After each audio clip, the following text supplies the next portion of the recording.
E aí, pessoal? Aqui é o professor Flávio Nunes Ramos. Essa é a disciplina Evolução das Plantas para o curso de Ciências Biológicas da Universidade Federal de Alfenas. Essa é a primeira aula, que é sobre a origem e evolução dos vegetais. Aqui vai ter umas perguntas para servir de roteiro para vocês, para no final da aula saber se vocês absorveram os principais conteúdos da aula. Vocês, no final da aula, se perguntem: qual foi o período que as plantas invadiram os continentes? Quais foram os aspectos climáticos e ambientais na época que elas invadiram os continentes? Como que era esse clima? Como que era o ambiente? Eles eram favoráveis? Esse clima era desfavorável? Como que as plantas foram, ao longo do tempo, mudando esse clima e esse ambiente? Como que elas foram modificando esses aspectos climáticos e os aspectos ambientais? Por que demorou tanto para que os organismos saíssem da água, onde eles surgiram, e colonizassem a Terra ou invadissem a Terra? Para tratar disso tudo, é que a gente vai começar a falar rapidamente sobre os períodos geológicos. A gente não vai falar com detalhes, os períodos geológicos era aula de paleontologia, mas nós vamos só relembrar alguns aspectos chaves desses períodos que são importantes para a gente entender a parte histórica, a parte evolutiva das plantas, tá?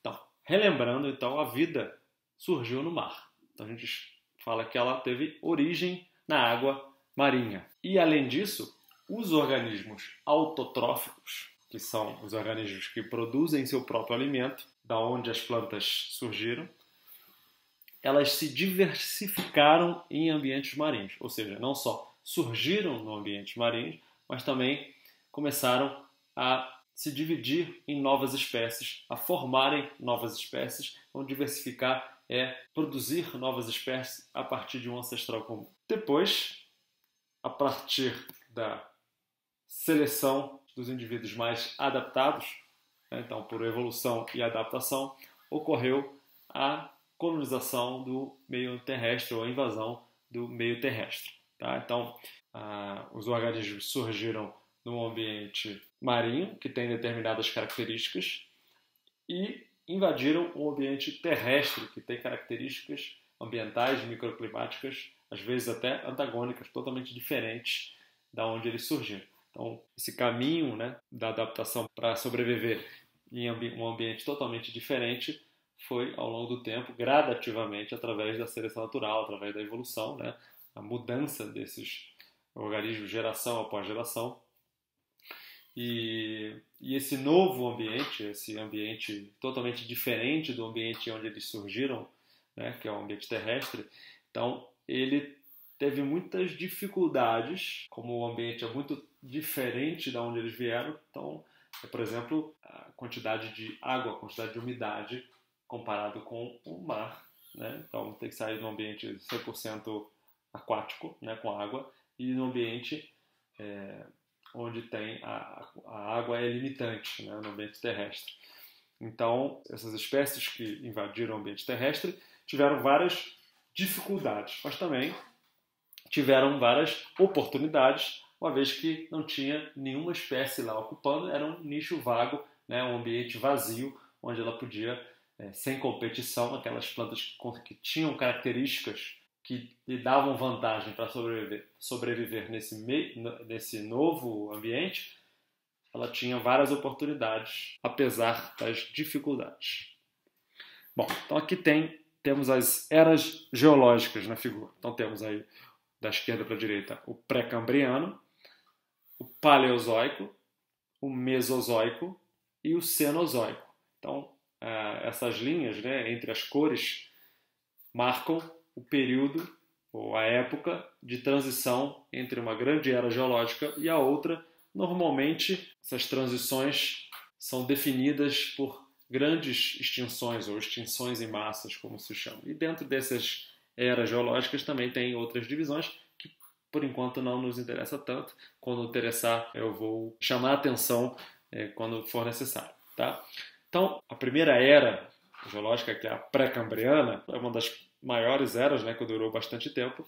Ao longo do tempo, ter um crescente aumento da quantidade de oxigênio, porque os organismos que produzem seu próprio alimento e excretam o oxigênio, que são os fototróficos, né, os autotróficos, eles surgiram nessa época, né? Então teve também, por causa disso, uma grande filtração dos raios ultravioletas que estavam na atmosfera. Na segunda era geológica, do Paleozoico, é que as plantas conseguem colonizar o ambiente terrestre ou conseguem invadir o continente. Então essas são as principais características aí da área geológica que a gente vai destrinchar um pouco mais a seguir. Então, como eu falei, o pré-cambriano é super importante para a gente entender como foi que na próxima era geológica as plantas conseguiram invadir o continente terrestre.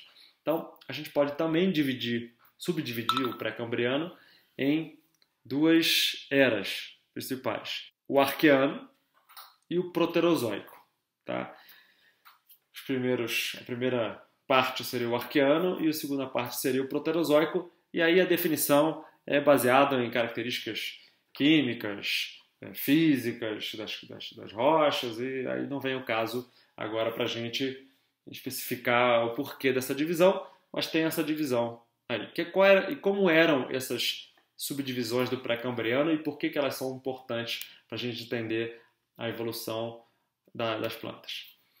Então aí seria para ilustrar as duas divisões, né? Então no Arqueano, o que a gente tinha? A gente tinha que a primeira parte do pré-cambriano, a gente tinha nada de oxigênio, quase nada de oxigênio, ou muito pouquinho já no finalzinho do Arqueano. E a vida era restrita ao ambiente aquático. Também a vida era exclusivamente procarionte.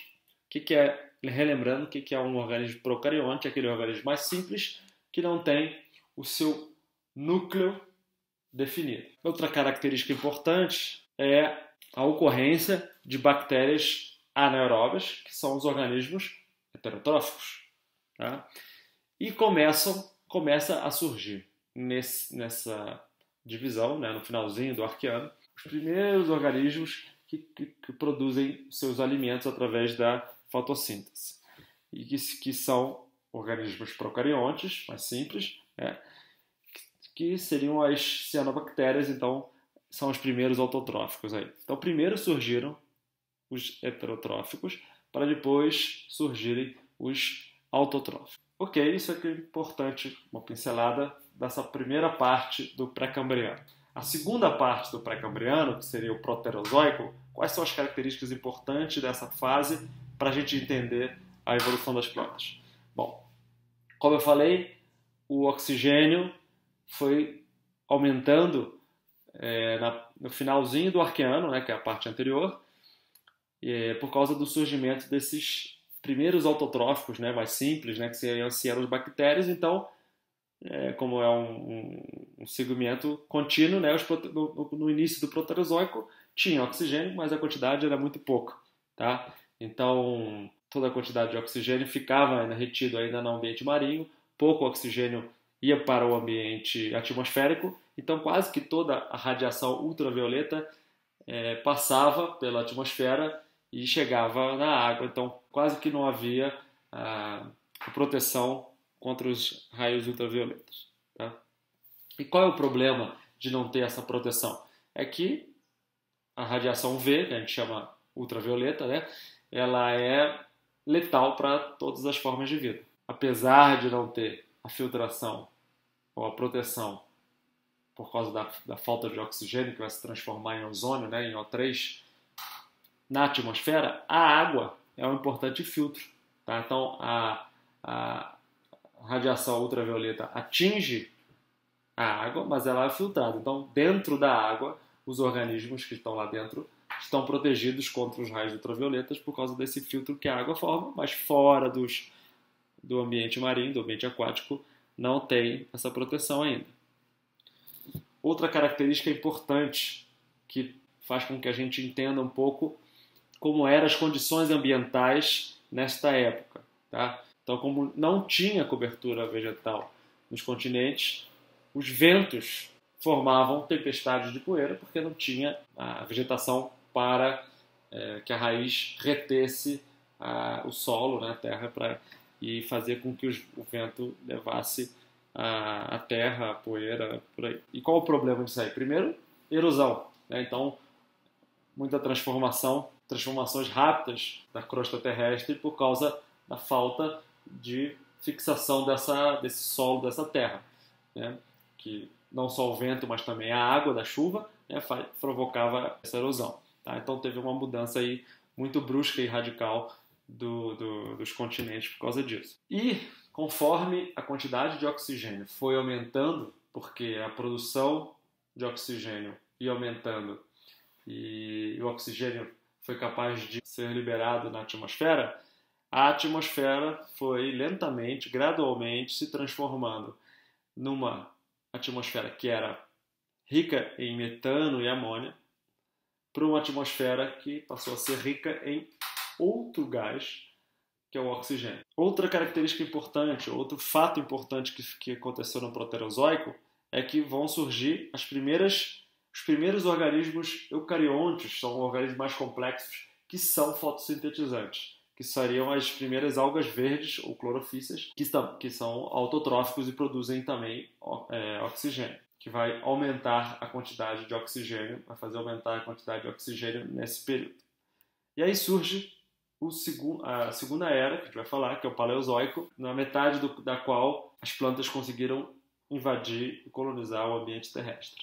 Bom, nesse Paleozoico, que define o final do Pré-Cambriano para o começo do Paleozoico, é a quantidade grande de organismos fósseis, né, que tinham esqueletos ou partes duras, então ficou mais abundante a quantidade de fóssil encontrado nesse período. Isso faz com que se caracterize o começo do Paleozoico. Oxigênio suficiente para fazer a filtragem e a proteção contra os raios ultravioletas. E no meio, mais ou menos no Devoniano, nós vamos trabalhar com essa data, né, com esse período, que é no meio, no Devoniano, que as plantas começaram a invadir o continente terrestre.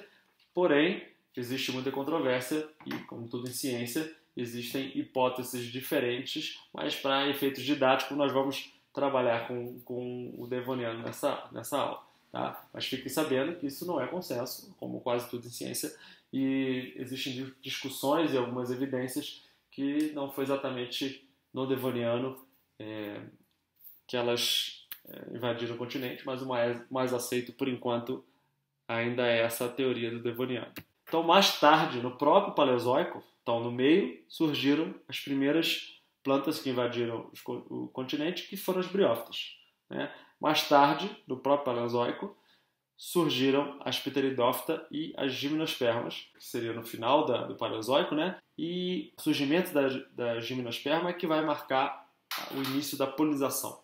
Tá? Então, polinização primeiro por vento. Voltando na figura, nós temos lá, no pré-cambriano, o surgimento das primeiras algas, tanto as unicelulares quanto as multicelulares, tanto as procariontes quanto as eucariontes, né? Então, tanto no Arqueano quanto no Proterozoico, tem aí o aparecimento dessas primeiras algas. E aí, já no Paleozoico, surgem as briófitas, tá? Ou seja, as primeiras plantas terrestres avasculares, e também as primeiras plantas terrestres vasculares, que são as Pteridófitas e as Gimnospermas. Tudo isso nos Paleozoicos, e lembrando que as primeiras espécies de planta de todos esses grupos que surgiram foram espécies de planta arbustivas, herbáceas, né, pequenas, né? Mas no final, com o surgimento da Gimnosperma, no final das Pteridófita e da Gimnosperma, no final do Paleozoico, começam a surgir as florestas, né? Ou árvores, grandes árvores, né? nesse período. E aí no próximo período, no terceiro período, que é o Mesozoico, é que surgem as angiospermas, ou as plantas com flores. Ok. Falamos então das características que existiam em cada era e o que aconteceu mais ou menos de importante, pontuamos isso, para a colonização da Terra. Agora a gente precisa saber outra coisa. A gente precisa saber por que demorou tanto. Por que demorou tanto tempo para que as primeiras plantas pudessem invadir ou colonizar os ambientes terrestres. Tá? Então existem 3 hipóteses principais. A primeira hipótese fala sobre a falta de oxigênio. A segunda hipótese fala sobre o tempo para a evolução. A terceira hipótese fala sobre o vento. E não necessariamente as três hipóteses são exclusivas, podem ser as três hipóteses juntas, as três características juntas, tá? Que fizeram com que demorasse bastante para as plantas conseguirem invadir o ambiente terrestre. Então vamos explicar a primeira hipótese, que é a falta de oxigênio. Então, segundo alguns autores, o fato dela ter demorado tanto para invadir o ambiente terrestre foi devido à baixa quantidade de oxigênio na atmosfera. A gente já citou um pouquinho disso, que é a falta de oxigênio, a baixa quantidade de oxigênio na atmosfera, evita ou deixa de filtrar os raios ultravioletas que são letais para vários organismos. Então, sair fora da água, onde a água é uma proteção, sair fora da água seria letal para a maioria das algas, né? Mas existem críticas sobre isso, que não podia, essa situação da falta de oxigênio pode ter sido um ambiente, pode ter sido uma característica limitante para as plantas deixarem ou demorarem para subir, mas não podia ter sido só isso, porque demorou muito tempo e a quantidade de oxigênio que foi subindo. Não é possível que essa falta de proteção contra os raios ultravioletas persistisse por muito tempo ainda. Outra crítica que surge a essa hipótese é que algumas rochas, né, têm evidências de que o ambiente já seria oxidante. O que seria um ambiente oxidante? Quando, no começo, o ferro, vários outros elementos, né, que foram sendo formados ali, eles são facilmente ligáveis à molécula do oxigênio, tá? E então toda vez que no começo o oxigênio era formado, ele grudava a várias rochas, vários elementos que estavam ali querendo ser oxidados, né? Facilmente oxidados, né? Você vê a ferrugem e o ferro sendo oxidado, ele juntando aos elementos de oxigênio, né? Porque as ligações são fáceis de serem feitas e difíceis de serem quebradas, tá? Ligações químicas, né? E então tem evidências de que naquela época já tinha oxidação, já tinha quantidade de oxigênio, mas tem que lembrar que a quantidade de oxigênio produzida era pouca e aquela pouca quantidade de oxigênio ficava presa nesses elementos que eram facilmente oxidáveis, e aí só depois que esses elementos foram sendo oxidados, que já era difícil de prender essas moléculas de oxigênio, que elas ficavam pelo ambiente marinho, subiam e aí iam ser eliminadas na atmosfera, ficavam retidas na atmosfera, e aí sim começavam a se transformar em ozônio e começando a ter a camada de ozônio para a proteção na atmosfera, da proteção contra os raios ultravioletas. A segunda hipótese seria o tempo para a evolução. Por que demorou muito para eles colonizarem o ambiente terrestre? É porque para você passar de ambientes com características ambientais tão antagônicas, tão diferentes, a partir da seleção natural, adaptações de seleção natural, seria normal o gasto de tempo tão longo para o aparecimento de características vantajosas nos indivíduos serem selecionadas ao longo do tempo para sair do ambiente aquático para o ambiente terrestre. Tá? Então, tiveram que aparecer muitas estruturas diferentes para conseguir ter vantagem no ambiente terrestre, que é muito, muito diferente do ambiente aquático. Tá? A gente vai falar um pouco sobre elas lá no final da aula. A terceira hipótese fala que quem defende a terceira hipótese, que aquelas duas hipóteses anteriores seriam corretas, concordam com essas hipóteses, mas que seriam fatores limitantes, não seria tão importante quanto era o vento. Então, quem defende essa terceira hipótese, que é o vento, né, seria que o vento seria um dos fatores mais importantes para evitar que as plantas conseguissem chegar no ambiente terrestre. Por que o vento seria importante naquela época? Por dois motivos. Um, como a gente já citou, que não tinha cobertura vegetal nos continentes, isso fazia com que a rocha, né, seria muito erodida, então seria muito pó de rocha, vamos dizer assim, né, a terra, a poeira, e isso faz com que seja difícil viver com ar circulando poeira, né, isso é abrasivo para várias plantas, tá? E pior ainda, a velocidade dos ventos naquela época, naquela era muito maior do que hoje, porque a Terra tinha uma velocidade de rotação maior. Se ela tinha uma velocidade de rotação maior, a circulação atmosférica também era mais rápida. Por que a circulação atmosférica era mais rápida? Por causa da rotação. O que tem a ver rotação com vento, circulação atmosférica? O que produz o vento? O que produz o vento é basicamente a diferença entre dia e noite.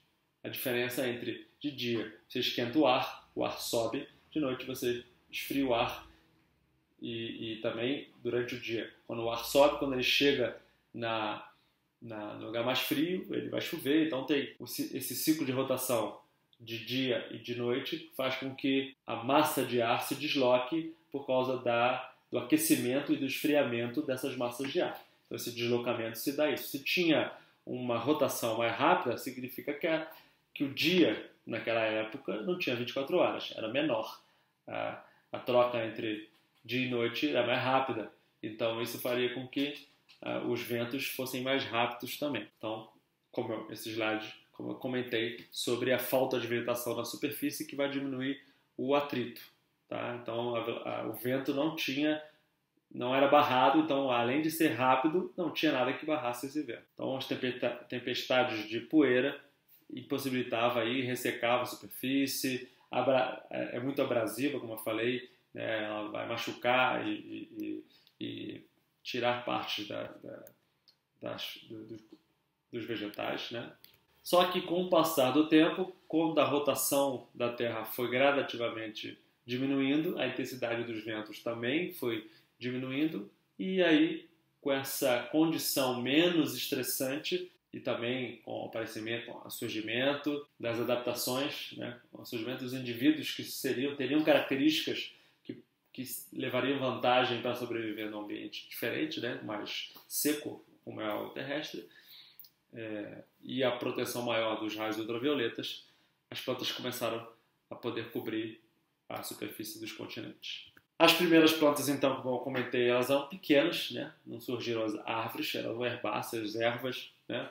Então viviam muito próximo à superfície e pouca resistência ao poder dos ventos. E como eu comentei, além da diminuição da rotação da Terra, da velocidade de rotação da Terra, começa a aumentar a cobertura vegetal e a barreira para o vento e para a retenção da Terra começa a aumentar e o vento começa a perder esse efeito maléfico dele. Além dessas três hipóteses, que tenta explicar por que demorou tanto para as plantas colonizarem o ambiente terrestre, outras modificações no meio foram acontecendo que permitiram ou que ajudou nessa colonização. Tá? Então essas mudanças foram na composição do ar, na atmosfera, nas chuvas, né, ou regularidade das precipitações, no solo e na temperatura da superfície da Terra. Como assim? Então, como que era a composição do ar atmosférico? Então, durante o Paleozoico, que é a era onde as plantas invadiram, né, no meio do Paleozoico, no Devoniano, foi a época que as plantas invadiram o ambiente terrestre, colonizaram o ambiente terrestre. Então, como que era o ar atmosférico nessa época? A quantidade, por exemplo, de CO2 era muito maior, era quase 20 vezes maior do que é atualmente. Então, a gente hoje, atualmente, reclama, e com razão, da quantidade de gás carbônico que está sendo expelido por ações humanas, né? Fábricas, indústrias e várias outras coisas. Essa quantidade de CO2 faz com que esquente, dá todos esses problemas ambientais, efeito estufa, chuva ácida, essas coisas todas. Imagina nessa época que era quase 20 vezes maior. Tá? Então, era um ambiente muito hostil para qualquer forma de vida. Por um lado, essa característica tinha uma certa hostilidade, né? Tinha uma certa dificuldade, mas, por outro lado, a quantidade de CO2, que é a base da fotossíntese, também permite com que os organismos que façam fotossíntese, cresçam mais rápido. Então, aumente a quantidade de matéria orgânica mais rápido. Então, sempre existe a dificuldade e a possibilidade de vantagem para aqueles organismos que tinham características para se beneficiar desse ar atmosférico.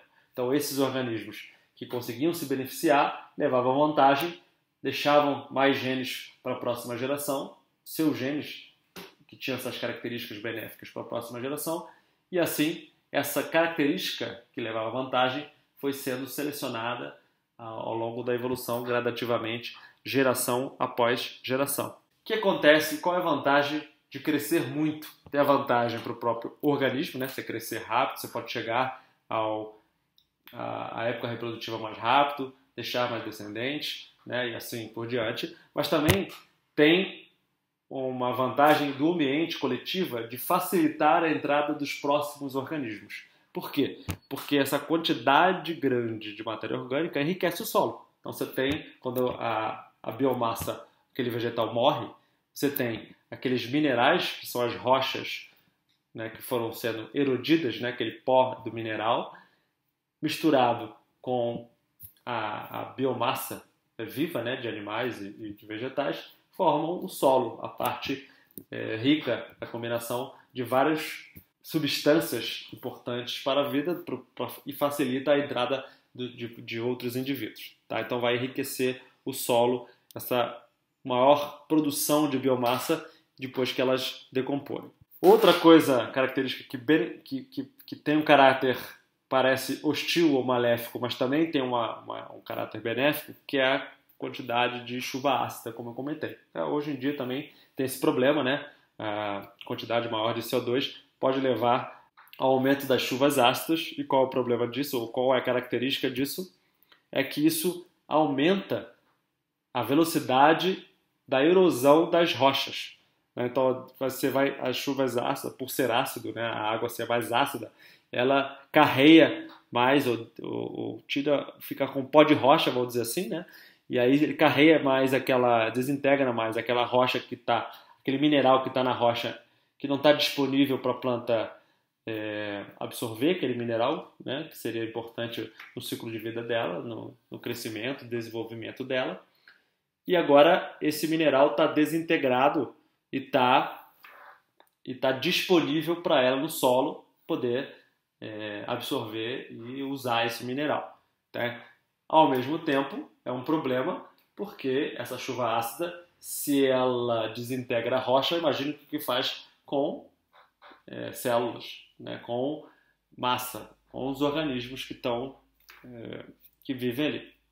Tá? Então, lembrando que sempre tem um lado maléfico e um lado benéfico. Só relembrando o que é o solo, né? O solo é uma junção, como eu estava comentando, da rocha, né, da fragmentação da rocha, com a quantidade de matéria orgânica.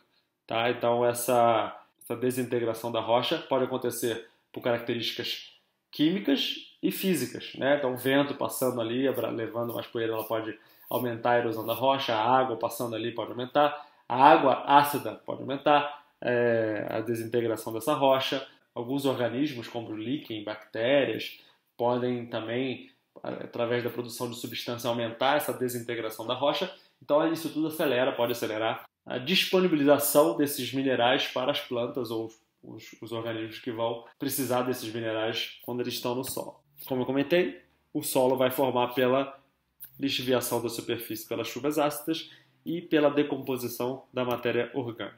Tá? Tanto as cianobactérias quanto as bactérias não fotossintetizantes, como até algumas algas, elas são também elementos importantes para desintegrar as rochas. Então, só como curiosidade, tanto o ferro quanto o fósforo estão presos em muitas rochas, né? Então, quando as rochas são desintegradas, elas liberam tanto o ferro quanto o fósforo, que são importantes, que as plantas gostam bastante de absorver, que são importantes no ciclo de vida das plantas. Então, a gente pode falar que as altas concentrações de CO2 tiveram um efeito benéfico na formação dos solos. Então, como eu falei, existem vantagens e desvantagens da alta concentração de CO2. A vantagem é que favoreceu a formação do solo e a desvantagem é o efeito estufa, que é um efeito limitante aí para o surgimento das plantas ou a invasão ou colonização do ambiente terrestre pelas plantas. Então, falamos das condições microclimáticas que tinham naquela época, né, e as vantagens e desvantagens dessas condições microclimáticas, mas também temos que falar das mudanças que ocorreram ao longo da evolução, ao longo do surgimento dos 4 grupos de plantas, né, Bryophyta, Pteridóphyta, Gímeno e Anjo, como que elas foram se adaptando para viver melhor na superfície terrestre. Tá? Então, como eu falei, além das mudanças do ambiente, houve importantes mudanças evolutivas nas plantas para conseguir viver nesse ambiente terrestre, e essas mudanças foram basicamente 3 grupos. Mudanças na estrutura da planta, mudanças na forma da planta e mudanças também na reprodução da planta. Vamos só explicar rapidamente essas 3 coisas. Quando a planta estava, os organismos, as algas, por exemplo, estavam dentro da água, elas não precisam sustentar o corpo porque a água é mais densa que o ar. Então, é mais fácil sustentar o corpo dentro da água. Então, ela não precisa, não levava vantagem os indivíduos que tinham uma sustentação do corpo mais rígida, né, até levava desvantagem por causa da maré e da movimentação que a água faz. Tá?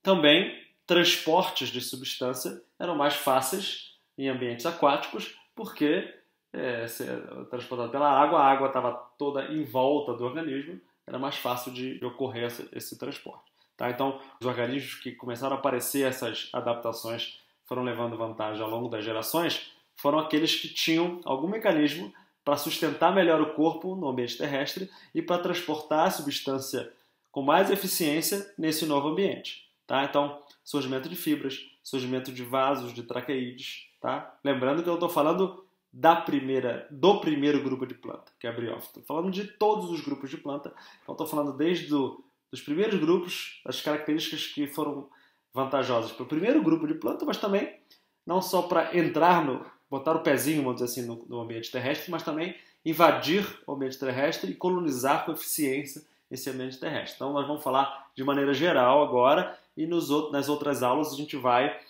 gradativamente falando com mais detalhe quais foram as características que cada um desses grupos, que apareceu em cada um desses grupos e foi vantajosa para cada um deles. Tá? Então, primeiro é esse sistema de sustentação do corpo e de transporte que a gente está falando, né? O primeiro que surgiu. Só estou falando de maneira mais didática e organizada. Outra característica, tá, é a proteção contra a perda d'água, contra a dessecação. Por quê? Aquele organismo está passando do ambiente aquático, que era abundante em água, o meio, né? E não tinha esse problema de perder água de dentro da célula do organismo, mas agora sim, o ambiente fora da célula, da planta, do organismo, ele tem menos água do que lá dentro. Então, por osmose, né, naturalmente, a água da célula tende a sair para a atmosfera, para fora do organismo. Então, ela tem que ter algum mecanismo para evitar perder essa água. Então, a própria planta, o indivíduo todo, vai ter uma cutícula, né, que é uma camada de cera para evitar a perda da água, né, que a planta vai perder essa água. E os propágulos, quer dizer, o que são os propágulos? Os propágulos são as partes que se propagam, as partes que se movimentam. A planta ela é fixa, ela é séssil. E os propágulos são as fases da planta que se movimentam. Então, a semente é um propágulo, ela se movimenta. O pólen é um propágulo. Os esporos, né, todos são propágulos. Tá? Então, eles vão ter que... a planta ter essa proteção contra a dessecação, mas os propágulos todos também têm. Tá? Então, por exemplo, os esporos têm essa camada também cerosa ao longo dele, enquanto essa camada de cera na planta chama cutícula, a camada de cera dos propágulos, ou dos esporos especificamente, chamam esporopolenina. Tá? A semente, como a gente vai ver mais para frente nas outras aulas, tem outro tipo de proteção. Falando de propágulo, falando dessa fase móvel da planta, também é preciso ter um meio de fazer com que essa fase móvel vá mais longe possível. Quando estava na água, os organismos estavam na água, usavam as correntes aquáticas marinhas ou nos rios para levar essa fase móvel para o mais longe possível, para atingir um ambiente mais adequado, um ambiente ainda não explorado, sem competição. Tá? E como é que faz isso com essas adaptações de ser levado pela corrente marinha, pelas correntes aquáticas, num ambiente terrestre onde não tem essas correntes? Então, os organismos que tinham qualquer característica que facilitassem o vento ou outras coisas do ambiente terrestre que faziam com que esses propágulos fossem para mais longe, levavam vantagem em relação aos que não tinham essas características, e ao longo de gerações após geração, essas características foram melhorando, né, foram se adaptando e foram se fixando nas populações. Então, teve que aparecer alguns mecanismos para melhorar a dispersão desses propágulos, independente da água, independente das correntes e tudo. Os primeiros modos de dispersão desses propágulos foi através do vento e depois foi com o auxílio dos animais, tanto da polinização quanto na dispersão de sementes, contra a dispersão também dos seus esporos, tá? Antes dos pólenes. Outra coisa super importante foi o surgimento dos estômatos, porque as características das plantas que foram selecionadas foram aqueles indivíduos que tinham uma camada de cera ao longo do corpo. Essa camada de cera evita a perda de água, mas também evita a troca de gases. O gás carbônico e o oxigênio, entrada e saída deles, fica dificultada por essa camada de cera. Então surgiu um mecanismo para controlar essa troca gasosa, que seriam os estômatos. E também, ao longo dos grupos, né, alguns órgãos foram se especializando para aumentar a sua eficiência. Então, primeiro o surgimento de órgãos mais especializados, né, como folhas, caules e raízes, e também como foram se especializando esses órgãos, deram mais eficiência a alguns grupos de plantas em detrimento de outros. Isso fez com que a sua colonização do ambiente terrestre fosse mais bem sucedida do que outros grupos. Né? De novo, estou lembrando, se vocês forem rever todos esses pontos, vocês vão ver que tem características aí que surgiram só em angiospermas. Tá? Mas a gente não foram os primeiros que precisavam surgir. Estou falando não só das primeiras colonizações, mas também das colonizações que fizeram com que as plantas se espalhassem por todo o ambiente terrestre e não só limitados a poucos nichos muito úmidos, como foi no início das briófitas. Então, lógico que as primeiras características foram super importantes para dar esse primeiro passo, né, da primeira troca de ambiente muito contrastantes, como eram ambientes aquáticos ou brejosos, para um ambiente mais seco, né, que seria o ambiente terrestre. Mas depois de invadido, também demorou bastante tempo para eles serem totalmente colonizados com eficiência. Então, todas essas características a gente vai falar ao longo do curso e foram importantes, vamos detalhar com o tempo. O que está aparecendo nesse slide aí que eu acabei de comentar, nem todas essas adaptações foram imprescindíveis na transição do ambiente aquático para o ambiente terrestre. Então, como é que a gente pode resumir o que a gente falou aqui? Então, a gente primeiro falou das características dos períodos geológicos, tá? Aquelas eras, né? Antes das plantas invadirem os continentes. Falamos das hipóteses do porquê que os organismos demoraram tanto para invadir esse continente. Então, falou da falta de oxigênio para proteção da ultravioleta. Falando do tempo da evolução, porque os ambientes eram muito contrastantes e o surgimento de características que dessem vantagem a esse novo ambiente demoraram e foram gradativos de geração para geração. E o vento, né, que foi um fator limitante, a tempestade de poeira, a abrasivo, a velocidade do vento, né? Então essa fixação seria limitante. Outra coisa que a gente falou sobre as características do ambiente nessa época, né? E como essas mudanças trouxeram alguns prejuízos e alguns benefícios, tá, para as plantas e para acelerar ou dificultar a colonização, que é a composição do ar, como que era a composição do ar, a chuva, né, tem a chuva ácida e tudo, né, a formação dos solos, como que o ar a composição do ar atmosférico e as chuvas, a precipitação, as chuvas ácidas melhoraram a formação do solo, aumentaram a velocidade, como a temperatura da superfície também fez com que surgissem oportunidades e dificuldades para as plantas.